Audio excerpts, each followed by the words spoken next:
Bonjour à toutes et à tous et bienvenue au 1345 Live, le rendez-vous hebdomadaire proposé par la FSPF. Pendant 15 minutes, nous aborderons les dernières actualités de la pharmacie d'officine en compagnie de Philippe Besset, président de la FSPF. Nous répondrons également à quelques-unes de vos questions à la fin du live. Mais sans plus attendre, passons aux questions d'actu.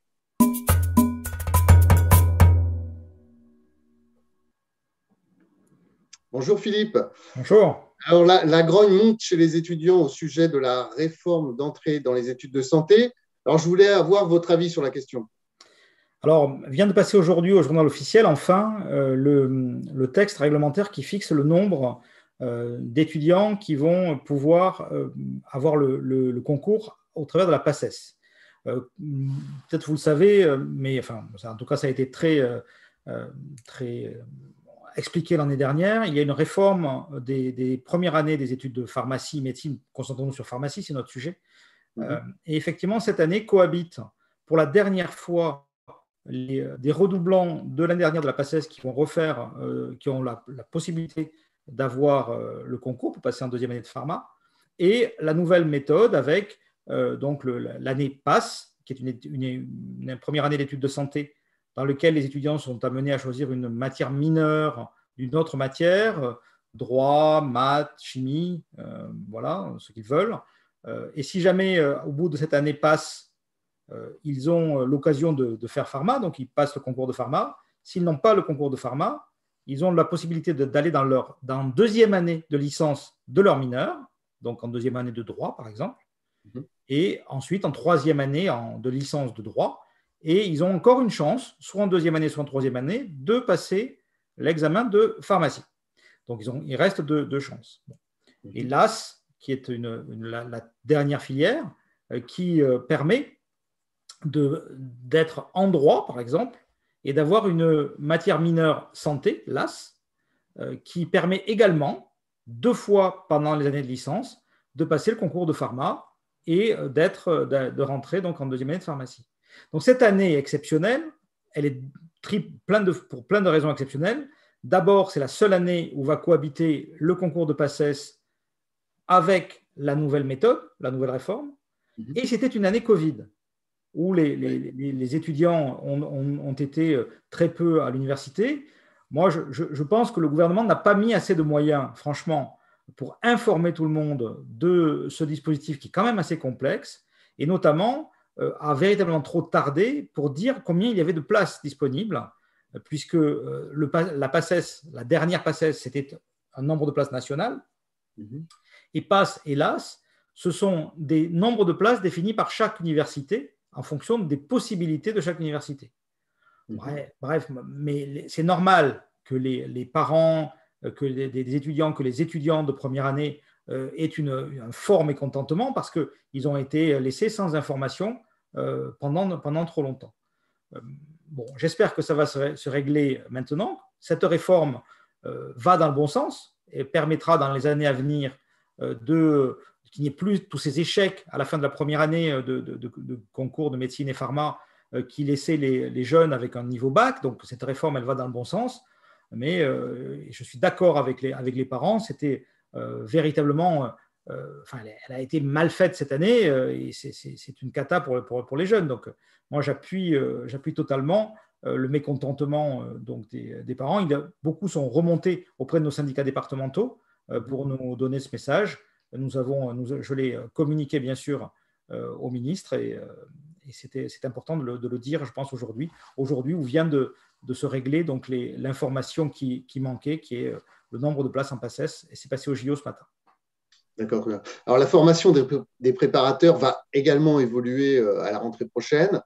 Quels seront les contours du nouveau diplôme de préparateur ? Alors, ce qui est important avec ce nouveau diplôme de préparateur, c'est d'abord une expérimentation qui va se faire dans les prochaines années dans des universités et des CFA qui sont volontaires. Donc, va cohabiter là aussi pendant quelques années. Ça va être là aussi un petit peu complexe, mais c'est nécessaire pour ce temps d'adaptation. Le diplôme de préparateur en BP dans certains endroits et dans d'autres endroits, un nouveau diplôme qui sera disponible dès le mois de novembre sur Parcoursup, qui sera un DUST, donc DUST. un diplôme d'études universitaires, scientifiques et techniques, qui donne un niveau Bac+2. Ce DUST sera fait en CFA avec le concours des facultés de pharmacie.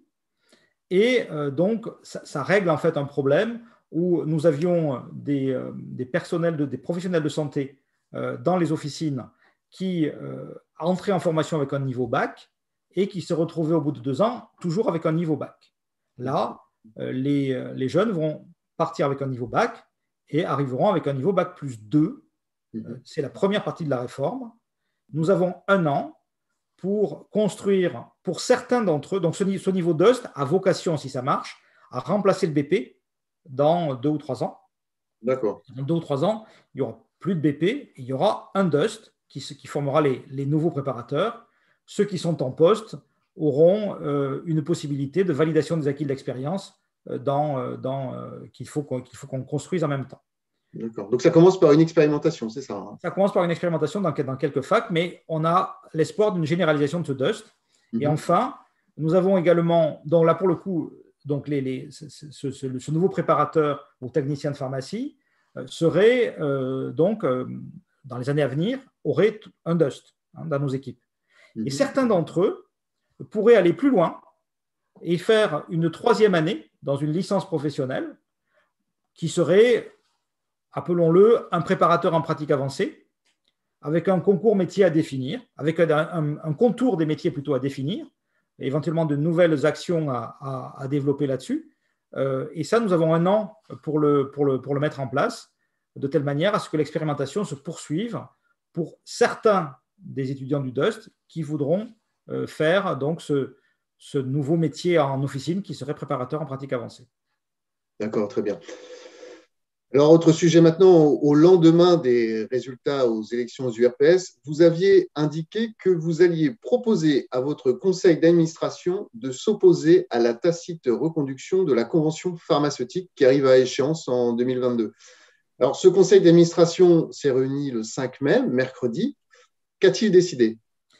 Il a décidé, sans surprise, au vu des résultats de l'élection, puisque c'était l'enjeu que nous avions mis dans cette élection URPS, le conseil d'administration, à l'unanimité, a décidé de s'opposer à la tacite reconduction de la convention et donc ça déclenchera une nouvelle négociation conventionnelle. Cette négociation conventionnelle, elle est obligatoire, elle est de droit, puisque la Convention nationale pharmaceutique va s'arrêter au 7 mai 2022. Donc, ça veut dire qu'à partir du moment où on s'oppose à la tacite reconduction, s'enclenche une phase de négociation au pire qui débutera en janvier 2022. Mais j'ai demandé un rendez-vous au ministre de la Santé parce que à la Fédération, nous pensons qu'il est opportun de tirer les conséquences à la fois du bilan économique de ces dernières années, mais également des actions des pharmaciens pendant la crise sur la santé publique et sur tous ces niveaux de prévention pour faire une nouvelle convention pharmaceutique avec les mots d'ordre qui sont défense des officines de proximité et santé publique et mise en place des actions de santé publique par les pharmaciens avec revalorisation donc des honoraires des pharmaciens. Et donc, je vais demander au ministre d'avancer cette négociation pharmaceutique pour que nous puissions la commencer, cette négo, au mois de septembre, afin qu'elle se termine avant la fin de l'année et qu'on puisse appliquer les mesures dès janvier 2022. Sinon, on perd 1 an, en fait. Donc, j'ai demandé ce rendez-vous. Donc, nous aurons ce rendez-vous avec Olivier Véran le 20 mai. Et donc, Christophe, si vous en êtes d'accord, on pourrait en discuter au live du 21 mai. Eh bien, pourquoi pas? On prend rendez-vous. Je prends la question tout de suite. Alors, nous allons maintenant parler de la dispensation adaptée qui est entrée en vigueur, elle, en juillet 2020. Pierre-Marie Lahaye, qui est président du syndicat des pharmaciens des Landes, a une question à vous poser sur le sujet.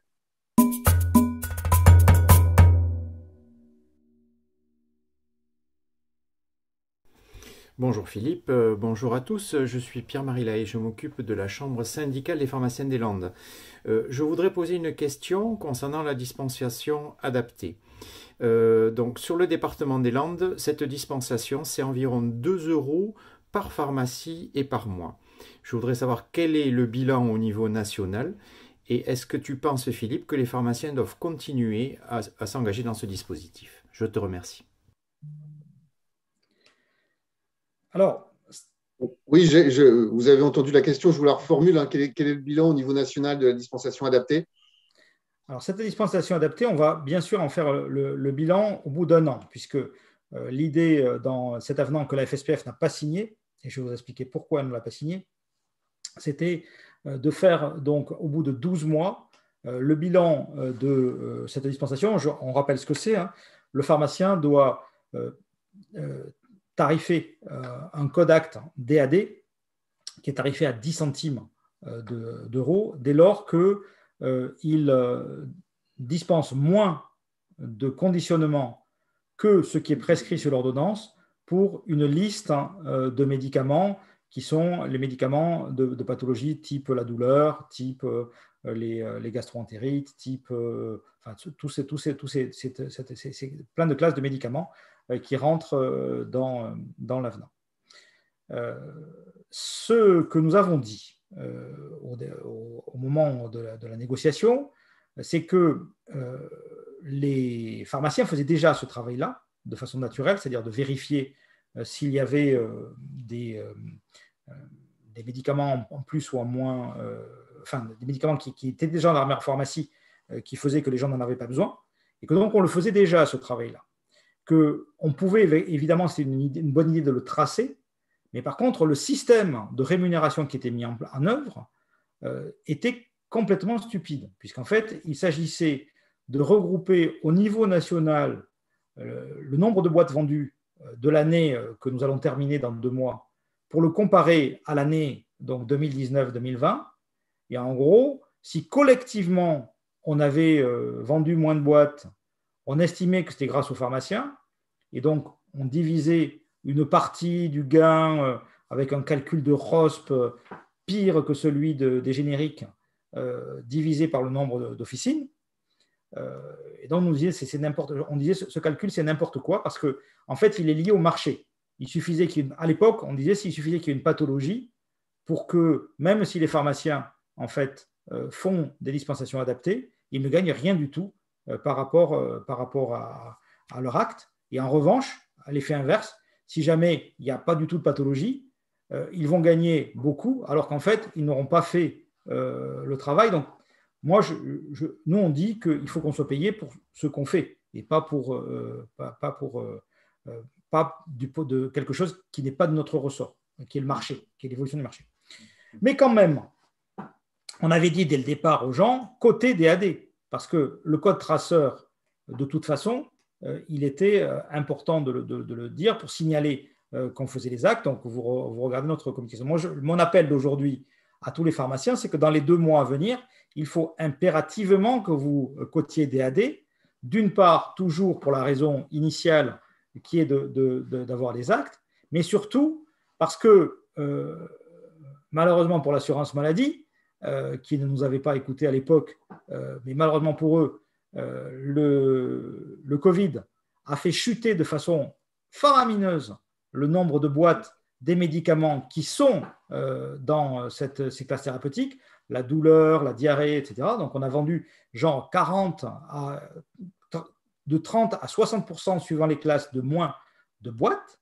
Et donc on va avoir une rémunération des DAD au maximum, c'est-à-dire à 3,60 € de façon quasiment systématique. Bon, nous avions prévenu, donc la CNAM va avoir ça à gérer. Ils nous ont déjà dit que c'était un problème pour eux, parce qu'effectivement, ils se rendaient compte que c'était nécessaire, que c'était lié à l'épidémie et pas forcément au DAD que faisaient les pharmaciens. Néanmoins, ce qui est signé. Et donc, moi, j'invite tous les pharmaciens pendant les 2 mois à coter les DAD, parce qu'en fait, ce qu'on va faire, c'est qu'on va compter l'économie générée sur toutes les boîtes vendues en moins, divisée par le nombre de DAD, et ça fera la ROSP qui sera due à chaque officine. Donc, chers confrères, cotez les DAD parce que ça devrait marcher. Je suis sûr qu'il y aura un débat avec la CNAM là-dessus parce que c'est effectivement cette usine à gaz aurait pu être au détriment des pharmaciens. Là, elle est au détriment de la CNAM. En fait, on a joué à la loterie avec cette affaire, quoi. Voilà. Mais bon, côté les DAD pour l'instant. Très bien. Donc, vous invitez les pharmaciens à continuer à s'engager dans ce dispositif. Et nous allons maintenant passer aux questions des internautes. Pardon. Alors, j'ai plusieurs questions qui concernent la vaccination, bien sûr. Si vous pouviez juste voilà, Philippe, c'est à vous parce qu'il y avait un petit jingle. Ah, il y avait un jingle. Il y avait un jingle. Donc, donc le jingle est passé, c'est à vous. Donc, je disais, j'ai beaucoup de questions sur la vaccination. Je vais en fait peut-être faire une capsule vidéo ce week-end. Je suis de garde encore pendant la semaine du 8 mai, Christophe. Donc, je suis de garde demain, je suis de garde dimanche, je suis de garde jeudi. Voilà. Donc, après, je vais partir en vacances. Donc, en tout cas, je vais vous faire une capsule vidéo parce que ce soir, il y a. Donc, il n'y aura pas le 14 mai de 13h45. Non. D'accord. Vous allez être en week-end, mais moi, je serai de garde à la pharmacie. Donc, on a donc cet après-midi 2 réunions importantes. Une avec le directeur général de l'assurance maladie, l'autre avec le directeur de cabinet d'Olivier Véran sur justement l'évolution du processus vaccinal. Et donc, à l'heure où je parle, je n'ai pas vraiment beaucoup d'informations, mais je dois poser des questions et on va avoir des informations. Donc, je vous ferai une information ce week-end et je pense qu'on aura le traditionnel DGS urgent du dimanche après-midi qui va nous reprendre tout ça. En tout cas, ce qui est demandé par la fédération, c'est d'avoir le vaccin Moderna le plus rapidement possible dans les officines. Il y a des réunions actuellement qui sont en arbitrage final et dont les décisions nous seront données cet après-midi pour savoir à partir de quand ce vaccin Moderna sera en officine, en commençant par qui, puisqu'il y a d'abord à savoir dans quelle région il est au début, puisqu'il y a peu de doses au début et ensuite ça augmente. Donc, ils vont nous dire ça cet après-midi. Et enfin, moi, il y a une question qui m'est posée et que j'ai posée la semaine dernière sans avoir la réponse. C'est à propos du vaccin Janssen.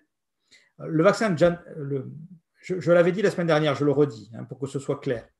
Le vaccin AstraZeneca est recommandé par la Haute Autorité de Santé à partir de 55 ans. C'est-à-dire qu'en dessous de 55 ans, la Haute Autorité de Santé ne le recommande pas. Ça veut dire que c'est hors AMM, si on veut être un peu… C'est dans la AMM, mais ce n'est pas recommandé par l'Autorité de Santé. Donc, ce n'est pas autorisé. Pour le Janssen, la Haute Autorité de Santé le recommande à partir de 18 ans. Mais le ministère de la Santé a fait un ordre de priorisation. C'est-à-dire qu'en fait, il est priorisé à partir de 55 ans, mais en théorie, étant indiqué à partir de 18 ans, on pourrait l'utiliser pour les nouvelles cibles vaccinales qui sont aujourd'hui données par les autorités, par le ministère de la Santé. Donc, ma question, qui est claire et qui rejoint la question qui m'est posée par nos auditeurs, c'est est-ce qu'on peut utiliser le vaccin Janssen pour les personnes de 18 à 55 ans avec comorbidité? Voilà. De mon point de vue, oui, mais je souhaiterais qu'un DGS urgent vienne nous le confirmer ou l'infirmer, et ce sera donc la question que je poserai au ministre ce soir, et vous aurez la réponse immédiatement, bien sûr. Est-ce que vous avez une autre question? Oui, j'ai des questions sur j'ai des questions récurrentes sur la problématique du paiement des 5,40 € sur vaccin Covid, si c'est le pharmacien adjoint qui fait la vaccination. Voilà. Il y a des différences a priori qui me sont remontées par beaucoup de nos auditeurs, mais beaucoup de pharmaciens plus généralement, sur ce point. Donc, je vais interroger le directeur général de l'assurance maladie cet après-midi sur ce point, et nous allons demander à ce qu'on ait un listing des paiements des 5,40 € pour qu'on puisse voir avec notre informatique qu'on puisse checker entre les vaccins que nous avons facturés, les vaccinations que nous avons facturées et les vaccins faits. On a dépassé, Christophe, on était 14h05.